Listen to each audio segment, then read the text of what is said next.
قرآن کہتا ہے کن کے بارے میں؟ حضور کے غلاموں کے بارے میں، حضور کے صحابہ کے بارے میں۔ والذین معہ، اور جو ان کے ساتھی ہیں، ان کے ساتھ ہیں، اشداء علی الکفار، وہ کافروں پہ سخت ہیں، رحماء بینہم، اور آپس میں نرم۔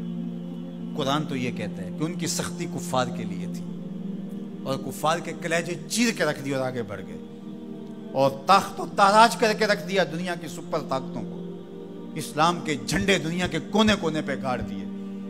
یہ ان کے سینے میں وہ امڑتے ہوئے طوفان تھے جس کے آگے کوئی ٹھہر نہیں سکتا تھا۔ بدر کی کہانیاں دیکھیں، صرف 2 گھوڑے، 6 زرہیں، 8 تلواریں، اور جن کے پاس تلوار نہیں تھی کھجور کے ڈنڈے توڑ لیے۔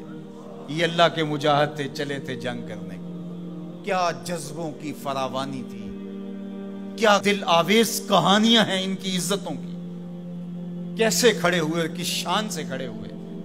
تو قرآن تو یہ بتاتا ہے، سید کی کتب تو یہ بتاتی ہیں، رسول اللہ کے فرمان تو یہ بتاتے ہیں کہ کفار کو انہوں نے چیر کے رکھ دیا اور آگے بڑھے، اور کفار کے لیے سخت تھے لیکن آپس میں نرم تھے۔ اب عبداللہ ابن سبا کے متبعین کی گھڑی ہوئی لولی لنگڑی روایات یہ بتاتی ہیں کہ یہ آپس میں لڑ رہے تھے۔ تو مجھے بتائیں، ہمارے نظریے کے لیے جو دلیل چاہیے وہ قرآن اور حدیث سے لیں گے یا عبداللہ ابن سبا کے متبعین کی گھڑی ہوئی روایات سے لیں گے؟ تو قرآن تو یہ بتاتا ہے رحماء بینہم، یہ آپس میں نرم دل تھے۔ باقی ایک باشعور معاشرے کے اندر اختلاف رائے ہو جانا وہ ایک الگ بات ہے، وہ میرا آپ سے ہو سکتا ہے، آپ کا میرے سے ہو سکتا ہے۔ آپ جتنی دور سے چل کے آئے ہیں، محبتوں کے ساتھ آئے ہیں، ایک محبت لے کر آئے ہیں، لیکن میری کسی بات سے آپ کو اختلاف ہو جائے تو اس کا یہ مطلب تو نہیں کہ میں آپ کو اپنے مخالفین کی فہرست میں شامل کر دوں۔ تو یہ تو کوئی بات نہیں ہے۔ اہل رائے کے درمیان رائے کا اختلاف، باشعور لوگوں کے درمیان کسی چیز کا اختلاف، یہ امر آخر ہے۔ اختلاف آخر اور چیز ہے، مخالفت اور چیز ہے، رائے کا اختلاف اور چیز ہے، حسد بغض کینہ اور چیز ہے۔ تو قرآن نے جو بتایا ہے رحماء بینہم، یہ آپس میں نرم دل تھے، آپس میں بھی ان کی محبت تھی، اور اہل بیت کے ساتھ ان کا جو ربط و رشتہ تھا وہ عقیدت کا تھا، گہرا تھا، مضبوط تھا۔ یہ آپس میں ہر وقت جو تاریخی کہانیاں بتاتی ہیں کہ دستوں گریباں رہتے تھے، ایسا قطعاً نہیں ہے، بلکہ ان کی پیار کی کہانیاں ہیں۔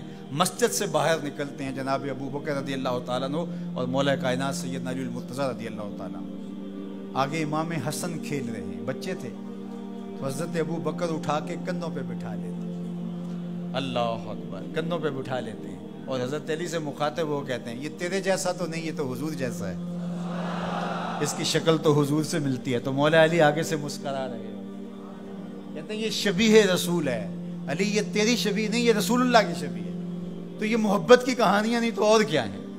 یہ الفت کا جہاں آباد نہیں ہے تو اور کیا ہے؟ ان کے دلوں کے اندر جو ایک دوسرے کے لیے محبتیں۔ ریاض النظرہ فی مناقب عشرہ مبشرہ میں یہ واقعہ لکھا ہے، حضرت سیدنا علی المرتضیٰ رضی اللہ تعالیٰ عنہ فرماتے ہیں حضرت عمر کا دور خلافت تھا، میں رات کو سویا تو خواب دیکھتا ہوں۔ خواب میں کیا دیکھا کہ مصلی پہ کھڑے ہیں مسجد نبوی میں حضور اور نماز پڑھا رہے ہیں۔ تو کہتے ہیں حضور نے 2 مخصوص صورتیں پڑھی، پھر حضور نے سلام پھیرا۔ تو سلام جب حضور پھیرتے تھے تو بہت جلد رخ پلٹ کے صحابہ کی طرف کر لیتے تھے۔ حضور جانتے تھے صحابہ میری زیارت کے لیے ترس گئے ہو، چونکہ اتنے لمحے بھی کب گزرتے تھے۔ تو حضرت علی فرماتے میں نے خواب میں دیکھا کہ کوئی خاتون باکورہ لے کے کھجوروں کی شکل میں حضور کی خدمت میں حاضر ہوئی۔ اب جو جتنے بھی نمازی تھے حضور نے ان کو بانٹنا شروع کر دیا، ایک ایک کھجور حضور نے سب کو عطا کی۔ تو کہتے ہیں کہ حضور نے مجھے بھی ایک کھجور عطا کی، جب میں نے اس کو کھایا اتنی لذیذ تھی کہ زندگی میں اتنا مزہ کبھی کھجور کا آیا نہیں تھا۔ حضور نے مجھے ایک دی، باقیوں کو بھی ایک ایک عطا کی۔ میرے دل میں تھا کہ حضور سے عرض کروں حضور مجھے ایک اور عطا کر دے، لیکن ادب حیا مانے رہا، میں آرزو رکھنے کے باوجود دوسری کھجور مانگ نہیں سکا۔ اسی اثناء میں میری آنکھ کھل گئی، آنکھ کھلی تو کھجور کا ذائقہ میرے منہ میں موجود تھا۔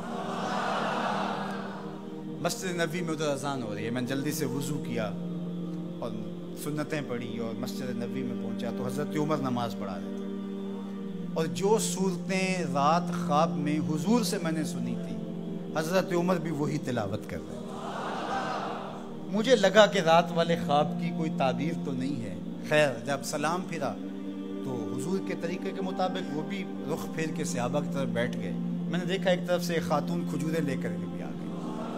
اب مجھے پکا ہو گیا کہ خواب کی تعبیر ہی ملے. خیر حضرت عمر بانٹنے لگے تو مجھے بھی کھجور دی. میں نے وہ کھائی تو واقعی وہ بہت لذیذ تھی. حضور سے تو مانگ نہیں سکا تھا, ادب حیا مانے رہا تھا, لیکن جناب عمر سے تو دوستانہ تھا. ان سے میں نے بے تکلف کہہ دیا, عمر ایک کھجور سے کام نہیں چلے گا, مجھے ایک اور دو. تو جناب عمر نے میری جانب مانا خیز نظروں سے دیکھا اور پھر مسکرا کے بولے, حضور نے دی تھی کہ میں بھی دوں.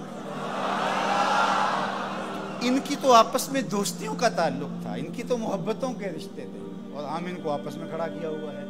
تو قرآن کہتا ہے روحا ماؤ بینہم. آپ کے عقیدے کی بنیاد کیا ہونی چاہیے صحابہ اور اہل بیت کے بارے میں؟ قرآن کی سنت سے روحا ماؤ بینہم. روایت کوئی کتنی بھی بڑی کتاب میں کیوں نہ لکھی ہو, اس میں سکم ہو سکتا ہے, راوی جھوٹ بول سکتا ہے, لیکن قرآن کی تو قطعی بات ہے نا. اس لیے قرآن کہتا ہے روحا ماؤ بینہم. یہ تو آپس میں پیار کرنے والے تھے, یہ تو آپس میں محبت کرنے والے تھے, ان کا تو الفتوں کا رشتہ تھا.